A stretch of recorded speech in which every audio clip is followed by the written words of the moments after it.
Hold up.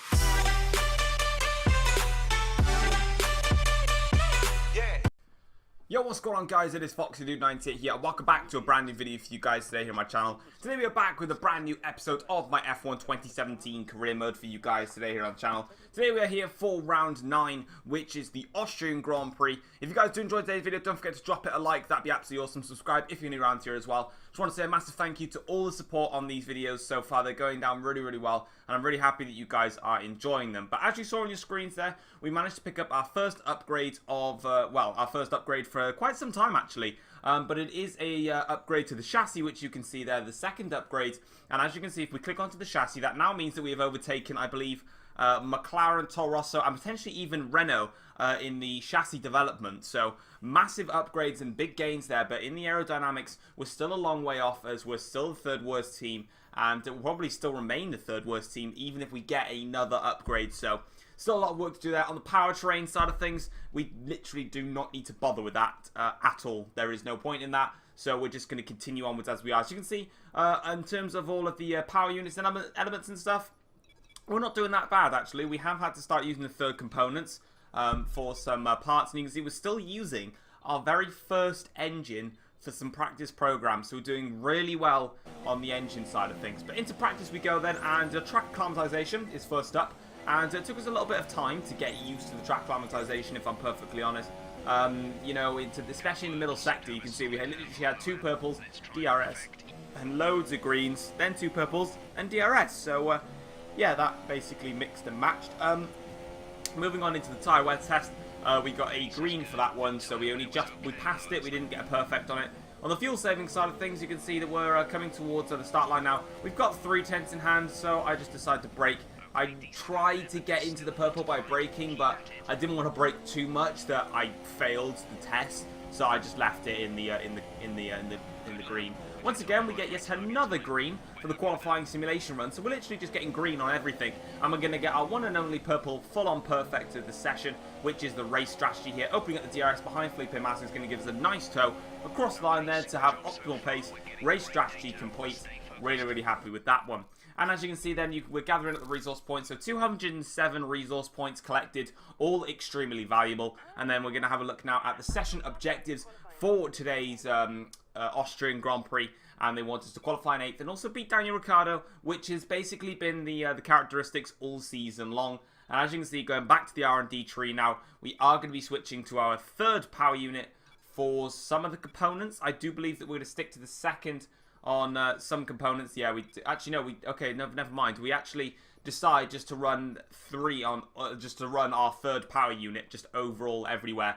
And then even though the element 2 or engine 2 is still quite strong, you can see I'm having a look. They're both on 50%, so they'll definitely straight away wear down by the race. I just decided just to keep it full in sequence, and even though that they're in the green and they can still be used for practice, I just decided, for the race, I just decided I'm just going to use them for practice elements, because at least then I can use those practice elements for a long time then, and because they're on 50%, they're only going to get worse. They're not going to get any better. So, yeah, into Q1 then, we qualified in P10. My teammate Ocon got knocked out in Q1 yet again. So, Ocon seems to be having the same troubles I'm having in terms of not getting out of Q1. Luckily, I've been working hard on this game, and I'm now capable of getting out of Q1, but Ocon, not so much here. Onto the start-finish line, though, in Q2. We've got a lovely slipstream there from Jolie and Palmer, and we are in P5, but we are going to drop down the order as soon as the rest of the field come across the line and set their flying laps, and we only drop down to P7, but that's not too bad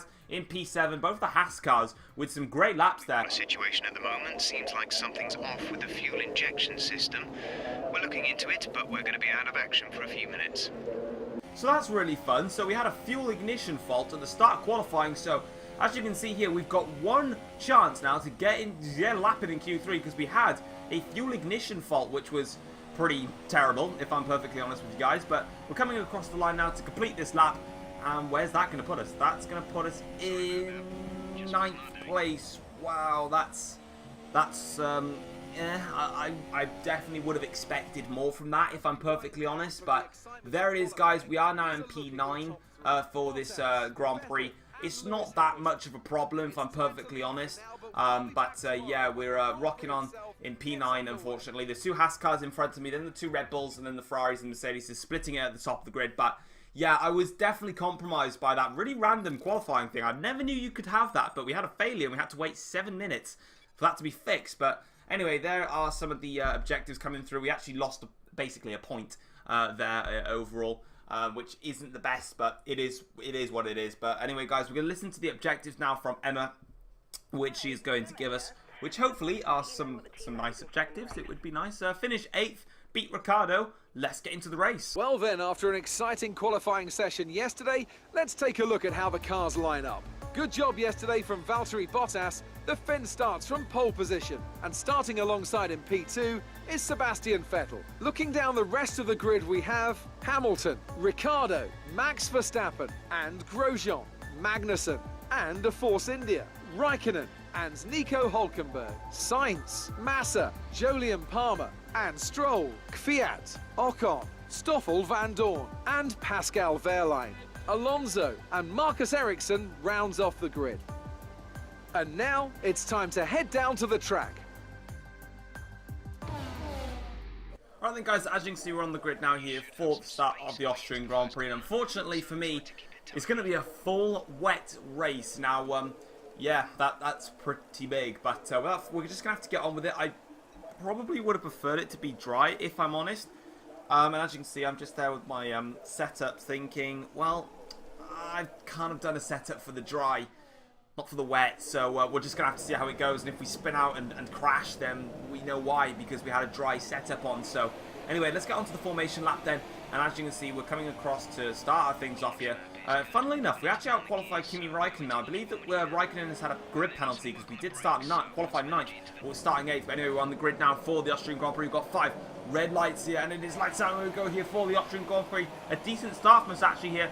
As Kevin Magnussen gets off to a good start. Roman getting a good start as well. And Raikkonen's actually gone in front of us here. But into turn 1 now, we are going to get the job done on both the Haas cars actually. We initially don't get a lot past them, but on the traction, we fly past Roman Grosjean there in the Haas. And we are absolutely flying now up towards the turn 2. Well, this technically is turn 2, this left-handed kink. And then turn 3 now here. The 2 Red Bulls going side by side. So I'm going to do sort of like a little switchback line. Go a little bit hesitant on the exit. And then come through. And they both compromised each other. And we're just going to look at that. Squeeze our way through there. With some great traction as well. Off the exit in the corners. And we're up into P4 now in this Grand Prix. Sebastian Vettel is in 3rd. Lewis Hamilton is in 2nd. And Valtteri Bottas leads the Grand Prix. Just like he did in the real life Grand Prix as well. But anyway, we're going to continue onwards.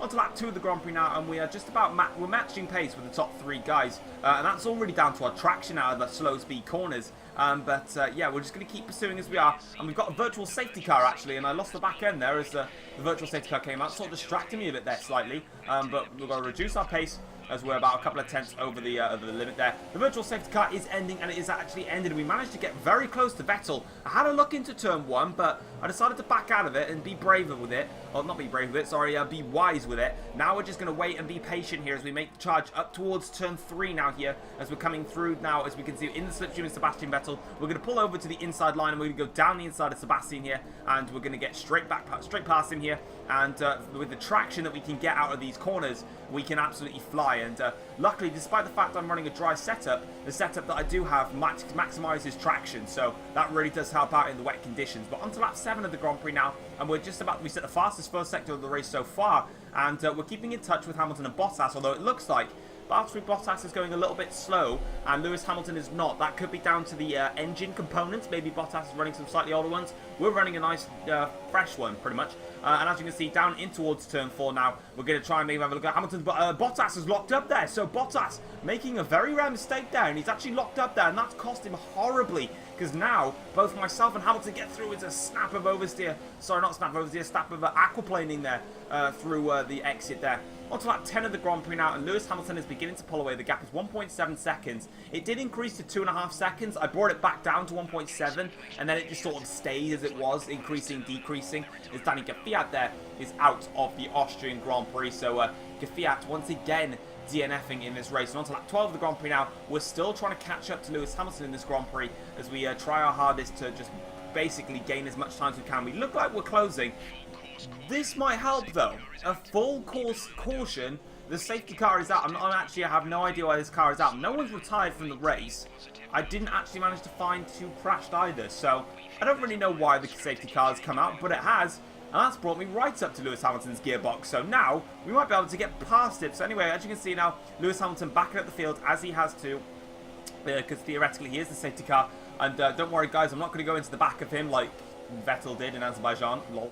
But we're coming now towards the final 2 corners here. And Lewis Hamilton getting an absolutely tremendous getaway here. And he has flown off into the distance now. And as you can see, onto lap 15 of the Grand Prix, Hamilton leads this race. Myself in second, Valtteri Bottas in third, and I believe Sebastian Vettel is in fourth. I might be wrong on that one in terms of where Vettel's position is. But for now, we're just going to keep continuing as we are, as we get a decent exit out of turn 1. And we're making the charge now up towards turn 3. Here is the left-handed turn 2, which makes no sense to me now. And in towards turn 3, we've actually missed our braking point here, but we're going to just try it anyway. We're going down the inside here of Lewis Hamilton, a super late move. Hamilton goes off the track slightly there, and we get the better traction out of the corner, and we're up into the lead of the Austrian Grand Prix. Now, I just want to point this out.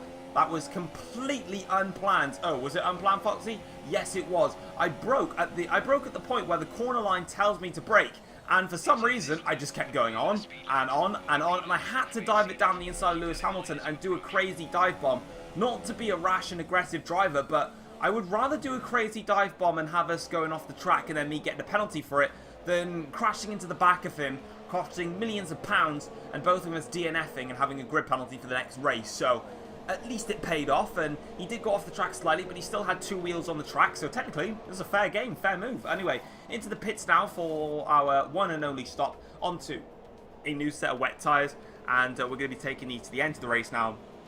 No problems whatsoever. But yeah, like I said, my setup is actually working rather well, traction-wise, and it's definitely helping us in this race. In the first and final sector, I'm matching the Mercedes' pace, or should when I say matching them, I mean matching their pace, sort of like staying with them a little bit, maybe even increasing it. And then in the middle sector, in fact, no, sorry, the first and middle sector is where I'm gaining the time on the Mercedes cars. In the final sector is where I'm actually losing all my time, so I have to work that extra harder in the first and middle sector, as Vettel's actually getting held up by a lot of cars, so he's going to have to do some work to get past them. But for us, we'll just need to continue onwards now. We're on a fresh set of wet tyres, so technically this is going to work in terms of the undercut, because a fresh set of wets, even though they are actually cold and have just come out of the blankets, obviously, they're going to give us a lot more grip than the worn wets will. So we need to take advantage of this here, as we're now right behind Fernando Alonso, and we get a little bit of oversteer on the rear there, but we're going to go down the inside of Fernando. I didn't want to stay behind him too long, because there's just literally no point in staying behind him and trying to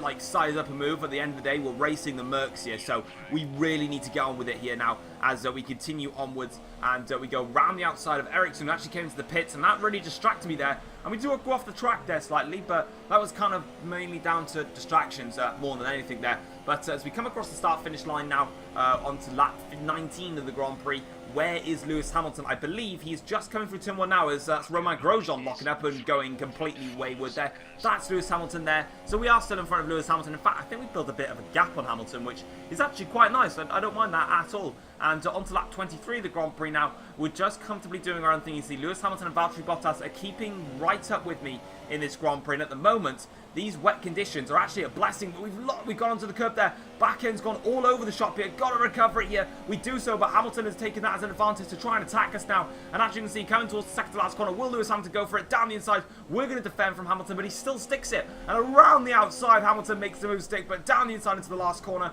we're going to get that place back here. And just trying to squirm on the power a little bit. And you can see my superior traction from my setups really helping me out in these full wet conditions here on lap 24 of the Austrian Grand Prix, and we maintain the lead of this race as we exit through turn 1. But onto the last lap of the Grand Prix, Hamilton trying to make a move on us, but he doesn't make it stick. But yeah, that was kind of it for the Grand Prix, really. Down into the last corner, we're going to make it 4 wins in the last 4 races, and yeah, I don't really know how, but it seems like the setup works that I'm doing, and just being able to play this game or understand the game mechanics really are helping me out in this career modes. But guys, there it is. VJ Malia is absolutely ecstatic once again of yet another victory. Honestly, if this was a dry race, I would not have won this race. Hands down, if this was a dry race, we probably wouldn't have even got a podium. The Mercedes, ever since the exit of the pits, they were literally a couple of tenths behind me all the way through. The traction out of turn 1, and especially at the top of the hill in turn 3, literally, I actually did a sector, I should have shown it in this video. Lewis Hamilton was 1/10 behind me, coming towards that turn 3 corner. In the end of the second sector split, it went up to 7 tenths of a second. So I gained 6-7 tenths of a second just from that one traction zone. But they were in DRS range all the way through, and I have no doubt that they would have passed me. So once again, more luck in this career mode, but hey, I'll take every single luck that comes my way at the end of the day. So yeah, there it is, guys. That is P1 for this Grand Prix, and we're on a really big roll right now, and yeah, that helps as Ocon gets 9th place and more points for the team. But there it is, guys. And yeah, this form is just absolutely amazing. And I recorded, I think, these 4 races like in a row or something, because I just had so much form and so much confidence that I just continued onwards. In the driver's standings, would you look at that? I've now taken the lead of the Drivers' Championship with Lewis Hamilton in 2nd, Sebastian Vettel down in 3rd. Ocon is up to 10th in the championship after scoring 2 points, I think he scored today. Lewis Hamilton is also there in the running. In the Constructors' Championship, though, Force India is still a long, long way off. 96 points. I don't really see us closing that down anytime soon, with the Mercedes is just being outright quicker than us. But anyway, guys, that is it for the Austrian Grand Prix. And quite frankly, this form is just amazing. Hopefully, we can continue this good run of form for the British Grand Prix, because that is my home race. So hopefully for my home race, we can have a very good one. If we have a bad home race, then, you know, it is what it is. That's what racing's about. It's about having those good and bad moments. So hopefully we can have a good one. But here come the resource points then. 125 resource points. And in the driver rivalry against Daniel Ricciardo, we're 19 points to 10 up. And once again, look at that. Mercedes, Ferrari, Red Bull's reputation for us has absolutely shot up in this race. But guys, that's going to wrap it up this video. If you guys did enjoy it, drop it a like. That'd be absolutely awesome. Subscribe if you're new around here as well. And I'll see you guys for another career mode episode coming out today, later at 6 PM UK time. So take care all, guys, and I'll see you for the next one. Peace!